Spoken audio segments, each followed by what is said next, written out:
Hey guys, today we're going to talk about a new portable monitor that I just got. So this is the ViewSonic VA1655.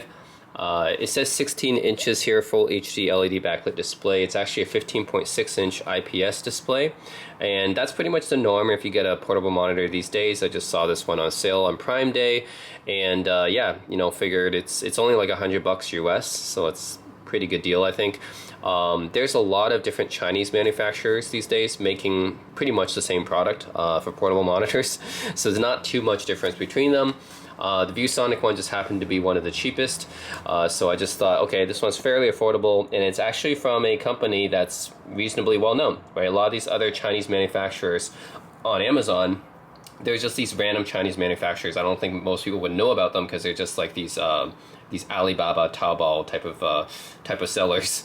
But this one is actually from a well-known company, right? ViewSonic is very well known within the monitor industry, right? They're one of the most popular computer monitor makers. So yeah, we're gonna take a look at this. This is basically what came in this box. There's no actual like cool looking product box here. It's just like this really bland kind of product box that it comes with. But yeah, it's indeed a ViewSonic, which is actually an American-Taiwanese company. It's I think it's a joint company, yeah, between America and Taiwan. So I believe they actually make all their products in Taiwan and in China, but the actual company itself, headquarters, they have two headquarters, I think, one in California and one in Taiwan. So yeah, this is the VA1655, as I said, and we can take a look. It should be pretty simple to operate this thing. Yeah, it just comes with some HDMI cables, I think. Oh, there's all different languages. Okay, so you can flip it in different orientations. Connected to computer with USB-C. So if you have a device with USB-C video out that supports DisplayPort over USB-C, you can connect that. Headphone jack also has that, of course. And you can also connect, optionally, USB-A to USB-C or HDMI to mini HDMI. And yeah, of course, with the power supply, you can charge it. It's a USB-C power supply, it looks like, okay. Comes with this case. So that's nice. You can carry around your portable monitor. Really, that's the reason why you buy a portable monitor, right? Is to carry it around outside of your house. Usually that's the whole point of it. Otherwise, you would just get a full-size monitor, which is usually better for the same price. Then it comes with, yeah, this full-size HDMI to mini HDMI. And mini HDMI is not a very good connector. Linus Tech Tips will tell you all about that. So I would have preferred to have full-size HDMI, but I understand that this is supposed to be a very thin portable device, so I think that's why they went with mini HDMI. But I still would have preferred to have full-size HDMI. But at last, we have mini HDMI here. We also get a USB-C to USB-C. So there's that. And then we have the portable monitor itself, which is very light, by the way, guys. This is like 1.5 pounds, I would say. It's pretty light. Yeah, like for a portable monitor, these days portable monitors are actually very light. But yeah, I have not bought a portable monitor in a long time. The last one I bought was like 10 years ago, which was the MMT Monitor2Go. And that one used an older TN panel. Does not use an IPS panel, but this was like 10 years ago and definitely was heavier than this. This is definitely much, much lighter.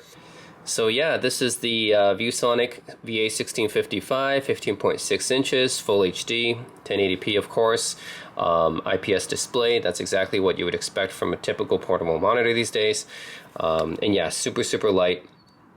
And I've always liked the ViewSonic logo. It's these like these finches from Australia. They're very colorful birds. It's very distinctive logo, so it's a ViewSonic. Yeah, that's a pretty thin monitor actually. So you can see this is basically how thin it is. It's about as thin as most Ultrabooks, I would say, these days. So these days you can find like super thin laptops and stuff. It's about as thin as like a typical Ultrabook or MacBook Air now, which is fairly thin these days. So yeah, There's a, I think this is a LED indicator light. Maybe if you're powering it on, that will light up. So at the bottom here, you actually get dual stereo speakers. I'm actually going to test that out to see how effective those are. And I think these are just, yeah, these are just rubber to help it stand on a desk or table. And then on the left side here, you get two USB-C ports. One of these I think is for charging, and then one of these you can actually connect to your host device to output video. And this is mini HDMI. Again, I would have preferred full-size HDMI, but you know, it is what it is. I do think there's room for full-size HDMI here, right? Yeah, I think that would definitely be better. I do see like you could fit a full-size HDMI port in here. So I don't know why they went with mini HDMI. It's not really a good connector. And a headphone jack and a lock slot, the classic Kensington style, I guess. And then at the back, again, ViewSonic. I think there's also stereo speakers here, interestingly enough. Or are these grills? Maybe these are grills for fan vents or something? No, I don't think they included two pairs of speakers, right? Yeah, maybe these are just... Oh, interesting. Okay, I think these are the ones on the back, I think are also speakers, right? They should be. So, anyways, let me test these out, see if these ones are indeed the real speakers. I wonder what these bottom ones are then. Or if they actually included two pairs of speakers. I don't think they would. Scan for customer support, ViewSonic. Thank you for giving us a helpful QR code on the back. Then there's this thing, interesting enough. Is this controlling the menu? I'm guessing this is used to control, like, you know, that menu, on-screen menu that monitors have with, you can adjust the brightness, the contrast, some other settings. I think this is to navigate that menu. And this is a little kickstand here at the back. You can also see, yeah, some of the other details of the ViewSonic there, but yeah, I have this little kickstand at the back here. And that's pretty much it about this portable monitor. Very, very lightweight. Easy to travel with. I can slip it in this monitor sleeve and easily carry it in a backpack to like a cafe or something. And that's probably what my use case would be to travel with this, right? If I'm going to, since I work remotely, right, I can actually work from other countries or other places, other cities. So I would probably just, yeah, pack this up like this, and then it's easy to just fit into slide into a backpack or even a messenger bag or briefcase. So alright guys, stay tuned. I'm actually going to test this out and compare it with my old monitor, my MMT Monitor2Go from 10 years ago, and then you guys can actually see and hear the difference between the two. So stay tuned guys. So now I have my two portable monitors side by side here to compare. So the left one is the MMT Monitor2Go, released back in 2014. It's been my main portable monitor until now, basically. It's got a 1080p display. However, it's a TN panel. And then you have the ViewSonic, of course, the VA1655, also 1080p, but with an IPS panel. Both of these portable monitors are 15.6 inches, by the way. The Monitor2Go looks bigger because it's got a bigger bezel around it, as you can see. So, of course, you can tell that this is a very older style monitor because of the bezels, whereas the ViewSonic, very nice, more modern looking, thinner bezels. And of course the Monitor2Go is heavier. It's about 1 pound heavier than the ViewSonic, and I think part of that is the materials used. I also feel that the Monitor2Go, even though it's an older monitor and it's, you know, it looks outdated and stuff, has an outdated display, at the very least I can say it's very well built, because this uses aluminum actually, similar to MacBooks, and it's actually very reliable, well built and sturdy. Whereas with the ViewSonic, because it's made from plastic, like the kickstand, for example, when I was setting these two monitors up, I can tell that the MMT monitor is more like sturdy and reliable compared to the ViewSonic kickstand, which I can tell that it's actually very easy to, like, this can accidentally like fall over very easily because it's actually not that sturdy. And part of the reason is because I think the ViewSonic is just, it's so light and it's using plastic, so it's actually very easy to accidentally like knock this over. Whereas the MMT is fairly sturdy because it's a heavier monitor, uses aluminum. So there is that about the MMT. So even so, older monitor, I do think it is fairly well built. Of course, the main advantage of the IPS panel is that it has really good colors and viewing angles, whereas the MMT doesn't have that. With the TN panel, you get a pretty nice refresh rate, and that's about it. The viewing angles sucks on TN panels.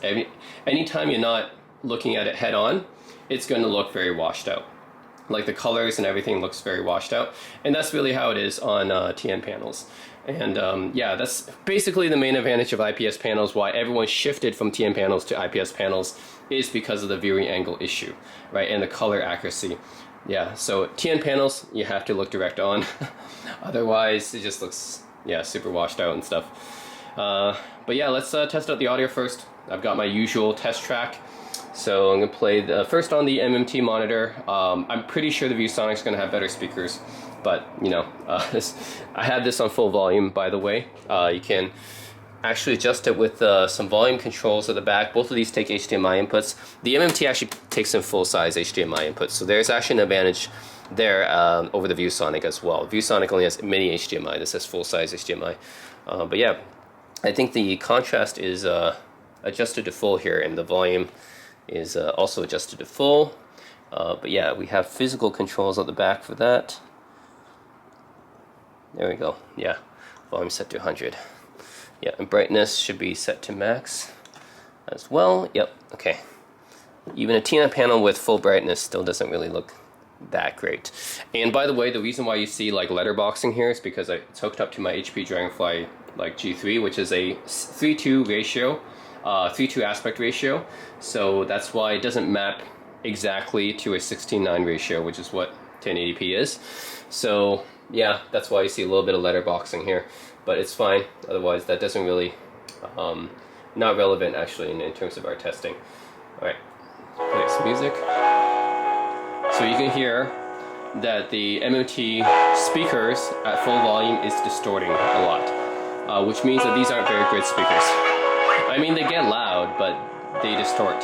So you guys can probably hear that, right?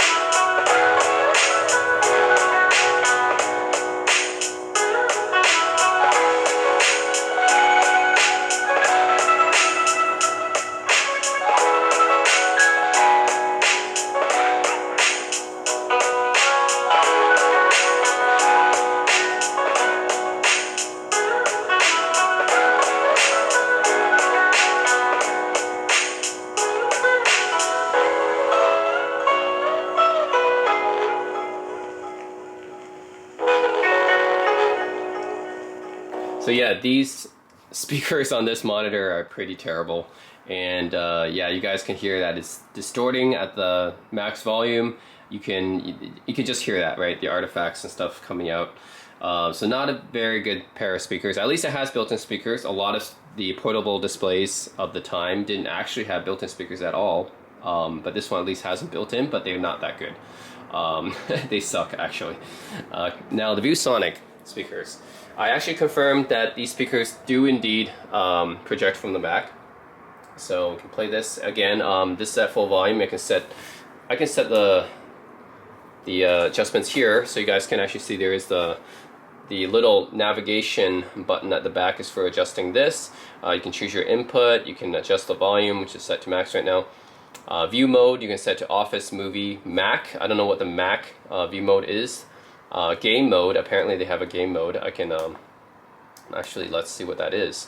No, I just checked it. This monitor has a 60 Hz refresh rate, so it's not like anything special. It's not like 144 Hz or something like that. So there is a game mode. I'm not sure what that does exactly. It's not related to the refresh rate though, because it's only still just a 60 Hz refresh rate on this panel. You can adjust the color settings, the brightness, color temperature, color space, gamma. You can manually adjust the image sharpness. Aspect ratio can change that as well. Blue light filter, which is pretty cool. Does it have the... Okay, I guess it has that blue light filter. You can manually set it. And then yeah, you can just go to the setup menu here and can adjust all kinds of other stuff as well. So there's a lot more adjustments you can make on this monitor compared to the MMT. And we can just play the same track here, and you guys can hear the audio difference, again set to max volume on this display.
Right, so you guys can hear that these speakers, yeah, they don't distort. I mean, definitely not as much as the one on the MMT. So they're definitely better speakers. They don't get as loud as the speakers on the MMT, but they don't distort. So yeah, I think overall these are better quality speakers. Even though they don't get as loud, at least they don't distort or anything, so you're not hearing like artifacts. Not saying that these are great speakers. Of course, you'd probably still want to use headphones, but they are better than the ones on the MMT. Alright guys, now I'm going to test out the video quality, playing the same video. I basically use Promise 9 as my test video now. It's kind of replaced Girls' Generation for me. I used to have Girls' Generation G as my test video for displays way back in the day when I was, in university and stuff. Whenever I go to like an Apple store, new iPad comes out, I gotta play Girls' Generation G on it. So now my test video has become the Promise 9 Stay This Way video. So I actually turned off the audio because I don't want to get in trouble or anything from YouTube. So we're just gonna check out just the video quality. So the audio doesn't matter here. We already tested that. Okay, so playing from two different laptops. Hope I can time this kind of right here. Okay, 1, 2, 3. All right. They're both set to max brightness, by the way. But yeah, left one TN, right one IPS. See if you guys can tell the difference. There should be a difference. There's a reason why we don't really use TN panels anymore.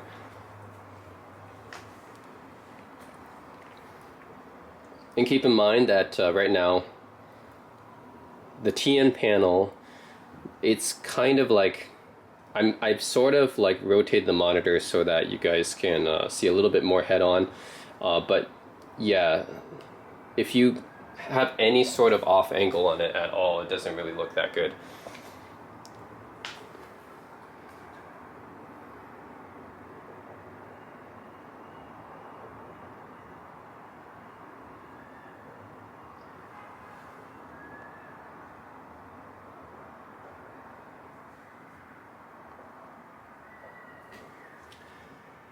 So yeah, not sure how well you guys can see the difference between the two, but there should be a difference because yeah, IPS versus TN and the ViewSonic monitor is a lot newer. Yeah, but yeah, this is the ViewSonic VA1655, which actually I don't think of it as I don't think of it as a strict upgrade. It is an upgrade in many ways over the MMT. Like, it's definitely lighter, more portable, better speakers, better display. So it is overall like an upgrade in most areas. There is the MMT monitor does have some advantages. Having a full-size HDMI input is nice. Having better build quality with the aluminum chassis, basically. And also the fact that it's convertible. If you notice this hinge here, it's actually convertible, so you can actually rotate it. So it's like one of those old school convertible laptops with a swivel hinge. So this thing actually does have a swivel hinge, which could give it an advantage if you're using it for presentations or something. So yeah, it's the ViewSonic monitor isn't like a strict upgrade. Not everything is better about it. It is better in most ways, but yeah, the MMT monitor does have some aspects where it does have an advantage as well. But I think overall, of course, I'm still gonna use the ViewSonic more. There's a reason why I got it. Yeah, it's over 1 pound lighter, so pretty huge difference in my backpack. And of course, having an IPS display is really nice as well. And yeah, that's pretty much it. Otherwise, this is the comparison, the MMT Monitor2Go. Actually, if I view it head on, it actually still looks pretty good. But if I view it from another angle, yeah, that's where, especially if I try to look really up or down, that's where the MMT really kind of suffers there. But yeah, it's definitely going to go with the ViewSonic from now on. It's just a more lighter monitor with better speakers and more portable, and with a better display. Oh yeah, another advantage of the ViewSonic monitor is that it powers with USB-C. So if you have any sort of USB-C charger, which you're probably already using for your laptop anyways, then you can also use the same charger or just another common USB-C charger for the ViewSonic. Whereas the MMT monitor uses a barrel jack adapter, which is, you know, that's definitely a lot more inconvenient. So it's I wouldn't say it's proprietary. It's like one of those barrel jacks that you can use with a lot of other like audio devices and stuff have that as well. It's like a 9-volt adapter, I think, but it's definitely not as common as the USB-C. So that's another point in favor of the ViewSonic. So that's it, guys. The ViewSonic VA1655. Let me know if you guys have any questions as always. And yeah, thanks for watching.